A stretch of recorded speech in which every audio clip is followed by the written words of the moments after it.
I can't believe it's been 50 years since this classic came out, even though I've only seen it twice. But I tell you this what happens when a New York cabbie who has been suffering from insomnia is haunting the streets nightly, growing increasingly detached from reality as he dreams of cleaning up the filthy sea he's in?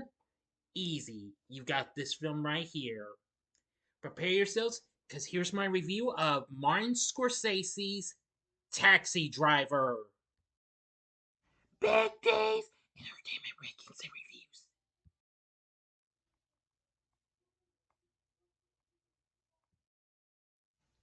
So, greetings, my fellow YouTubers, and welcome again to Big D's Entertainment Rankings and Reviews.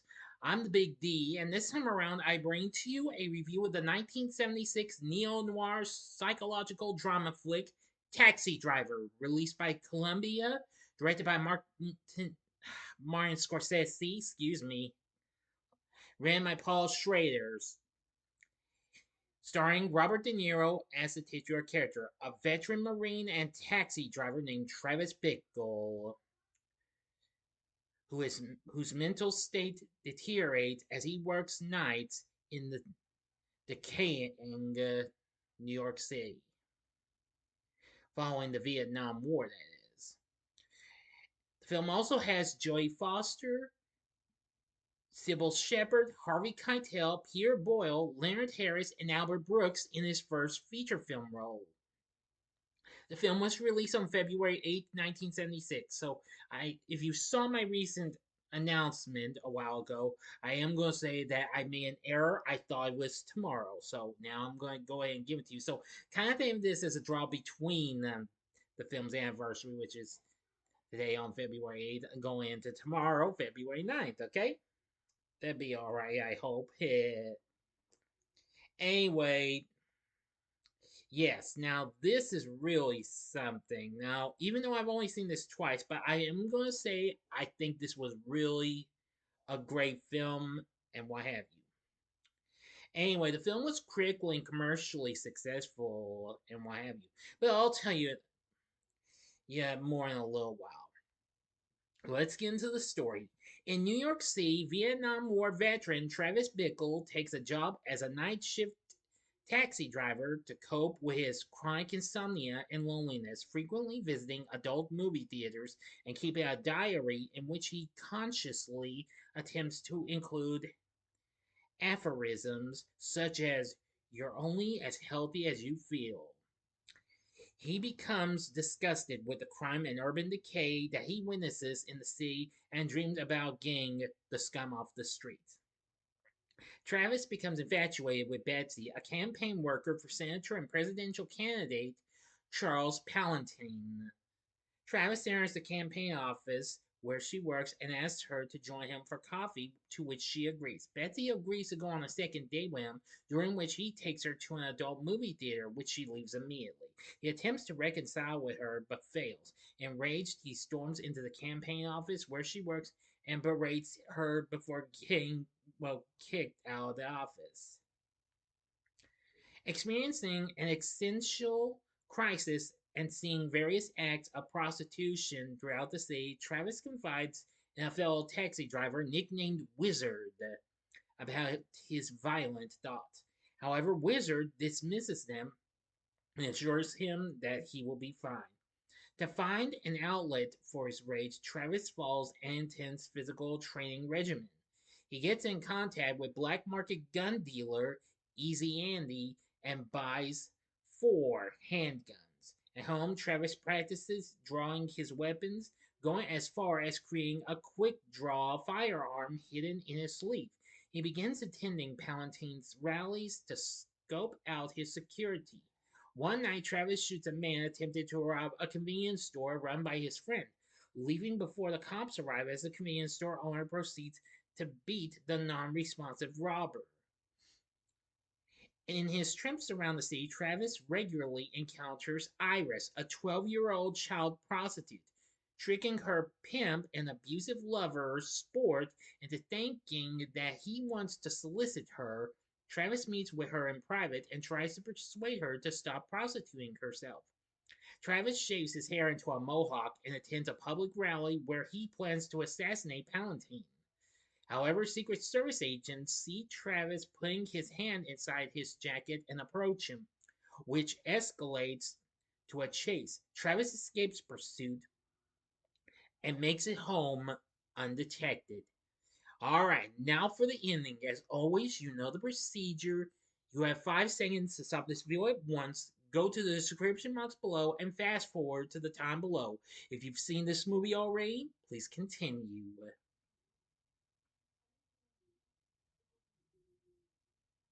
Okay, you've been warned. That evening, Travis drives to the brothel where Iris works the kill sport. He enters the building and shoots sport at one of Iris's clients, a mafioso. Travis is shot several times but manages to kill the two men. He fights with the bouncer, whom he manages to stab through his hand with his knife and kill with a gunshot to the head. Travis attempts to die by suicide but has no bullets. Severely injured, he slumps on a couch next to a sobbing Iris. As the police respond to the scene, a delirious Travis mimics shooting himself in the head with his bloody finger. Travis goes into a coma due to his injuries, but he is hailed by the press as a heroic vigilante and not prosecuted for the murders. He receives a letter from Iris's parents in Pittsburgh, who thank him and reveal that she is safe and attending school. After recovering, Travis returns to work where he encounters Betsy as a fare. Betsy tells him that she followed his story in the newspapers. Travis drops her off at home but declines to take her money, driving off with a smile. He becomes agitated after noticing something in his rearview mirror, but continues driving into the night. End of story.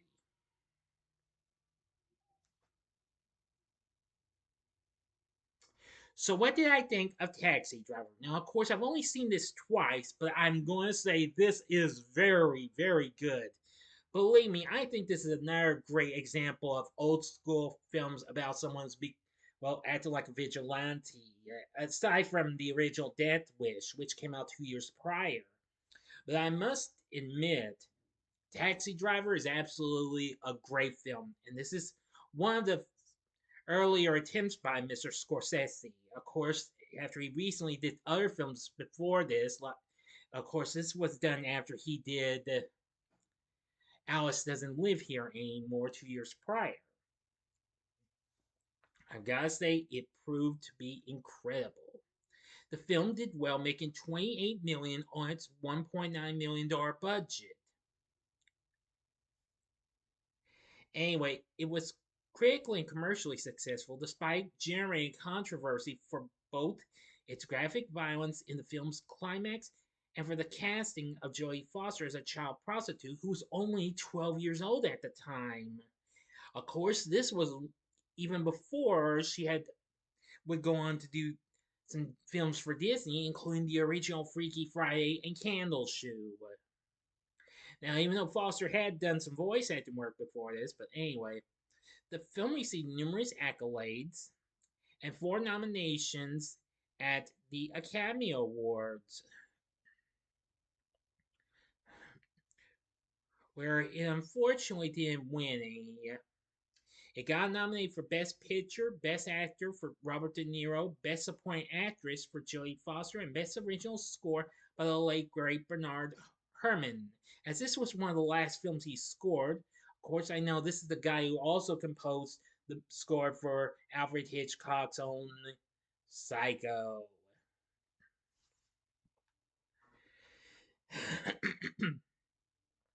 Now, of course, he finished the score mere hours before his death, and the film is dedicated to him as he had passed away just before 1975 was over with on Christmas Eve.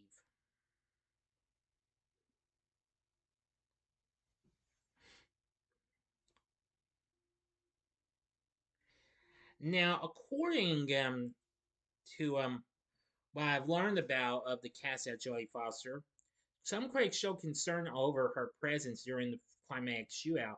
Well, she said that she was present during the setup and staging of the special effects used during the scene. The entire process was explained and demonstrated for her, step by step. Moreover, she said that she was fascinated and entertained by the behind the scenes preparation that went into the scene.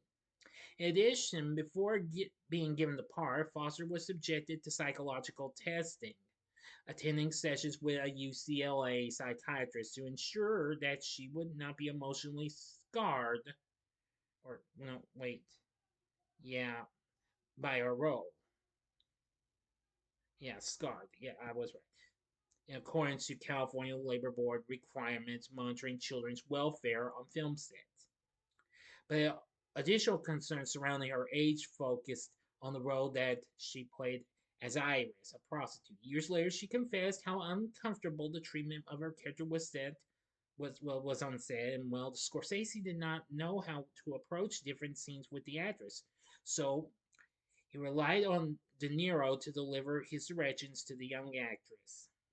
So Foster often expressed how De Niro in that moment became a mentor to her, stating that her acting career was highly influenced by the actor's advance during the filming of the film.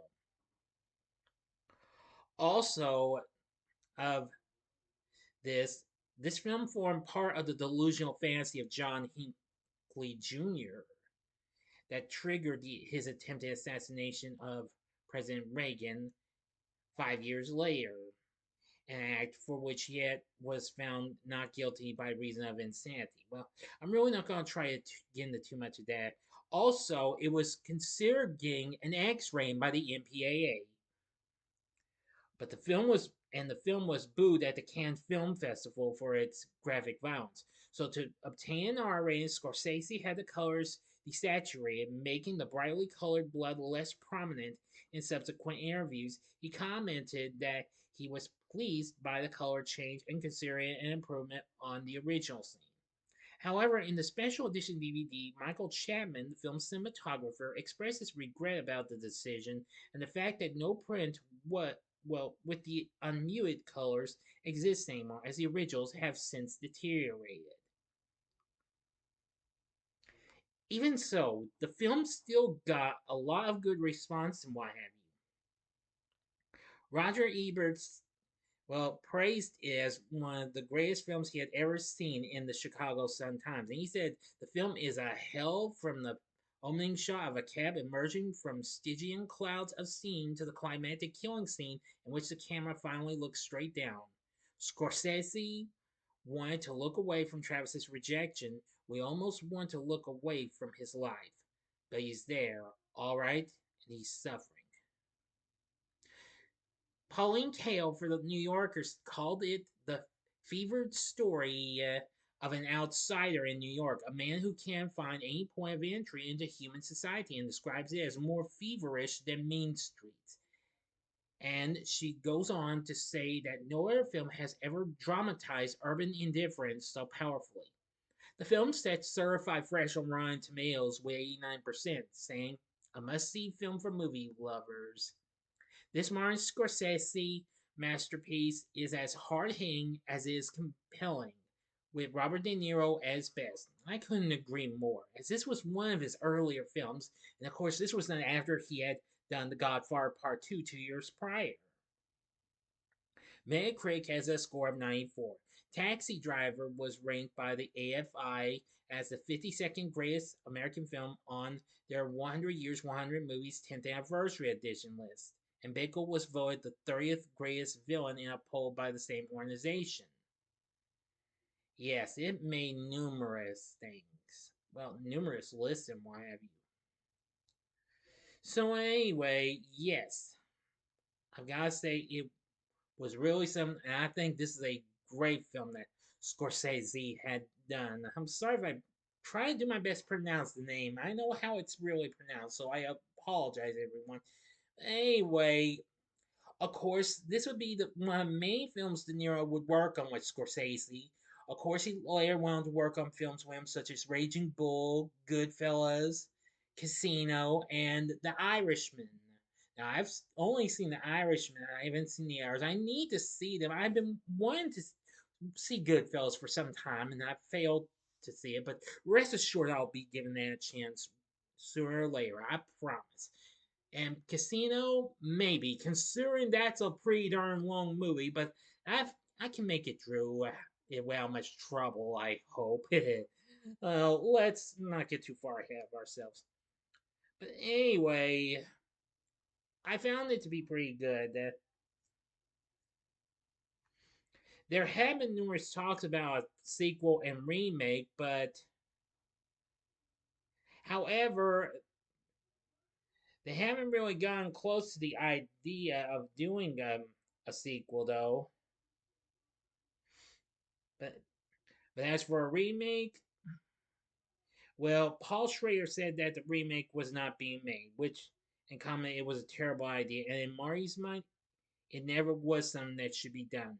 I agree. I don't think they should remake Taxi Driver. This film's good as is, thank you very much. And I think it's really a great movie after seeing it twice. The late great Bernard Herrmann's score for the film, absolutely really good. I love it. Definitely. For the cast, we have Robert De Niro as Travis Bickle. I've got to give him credit. He does an amazing job on his performance. Jodie Foster played Iris, and I've got to say she's really good. Cybill Shepherd played Betsy. Very good. Harvey Keitel played Sport. Great.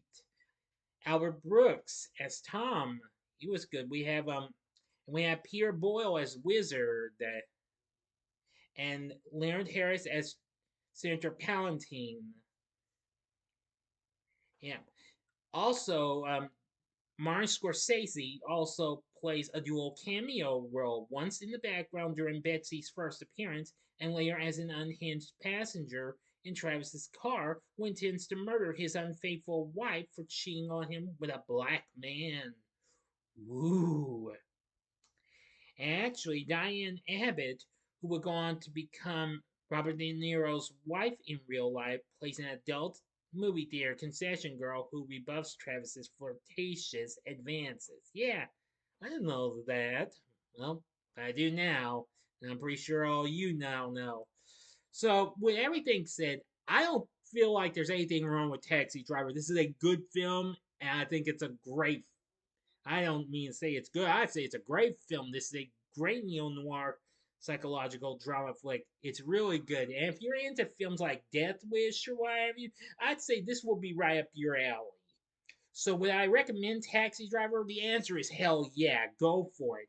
Like I said, it's got great performances, especially from Robert De Niro, who nails it. And a great score. And the great story from Paul Schrader was really good too. So, enough said. So, what did you think of Taxi Driver? Let me know in the comment section below. If you like this video, click the like button, subscribe, click the bell for notifications, and be a part of the Big D Nation. Continue to help support my channel, and you know the rest. We'll have another video coming for you soon, and I'm sure you know what's coming up next. So, anyway, if you like this, check out my reviews for some of these other films. In the upper left-hand corner, you can check out my review of later film that Harvey Keitel did, and that would be Quentin Tarantino's Reservoir Dogs. Or go to the upper right-hand corner. Excuse me, I got sidetracked again. Check out my recent review of the late great David Lynch's neo-noir horror flick, Lost Highway. Or go to the bottom left-hand corner and see my review of an award-winning film that Jodie Foster would do 15 years later after Taxi Driver, In the Silence of the Lambs from 1991. And the bottom right-hand corner is the button you can click to subscribe. If you like rankings and reviews on movies, TV, music, video games, etc., then I'm your guy. Thanks for watching. Until next time, I'm the Big D saying see ya.